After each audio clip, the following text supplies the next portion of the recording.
दुनिया के नक्शे पर एक अलग शहर, जहां सब कुछ आज भी मानो रुका हुआ सा है।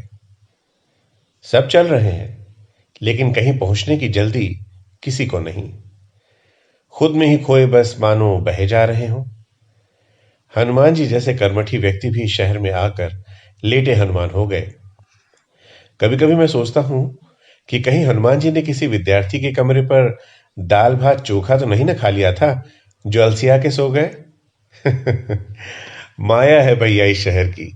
यहां सीनियर चीन बन के रहता है और जूनियर ताइवान। हॉस्टल में रहने वाला अमेरिका तो डेलीगेसी में रहने वाला उसकी सरपरस्ती में पलने वाला दक्षिण कोरिया।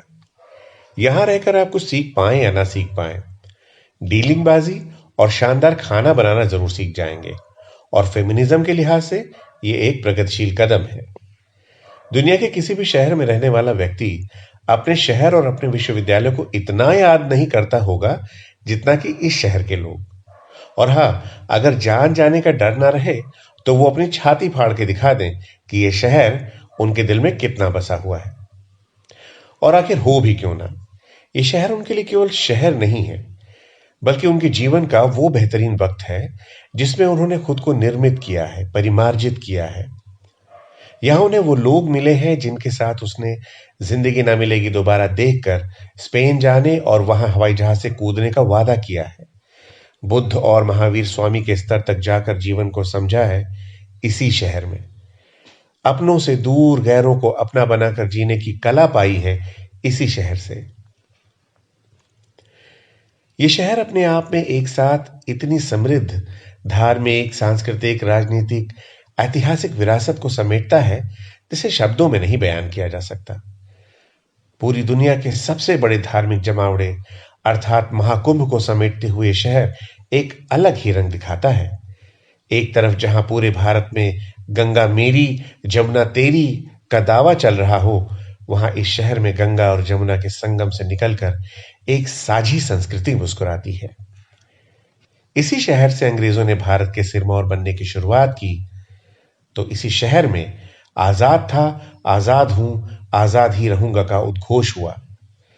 इसी शहर में निराला ने राम की शक्ति पूजा की और होगी जय हे पुरुषोत्तम नवीन कहकर राष्ट्रीय आंदोलन को नई दिशा दिखाई। इसी शहर ने भारत का पहला वैश्विक नेता दिया तो भारत की पहली महिला प्रधानमंत्री भी।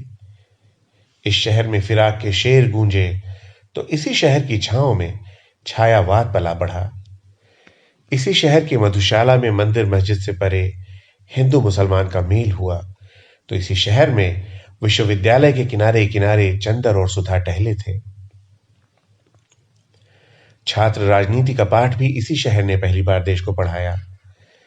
इसी शहर ने भारतीय क्रिकेट टीम को शानदार फील्डिंग का पाठ पढ़ाया, तो इसी शहर ने हॉकी का जादू कर दिया। मुझे ऐसा लगता है कि सर, सेटिंग, भौकाल जैसे शब्दों का आविष्कार भी इसी शहर में हुआ होगा।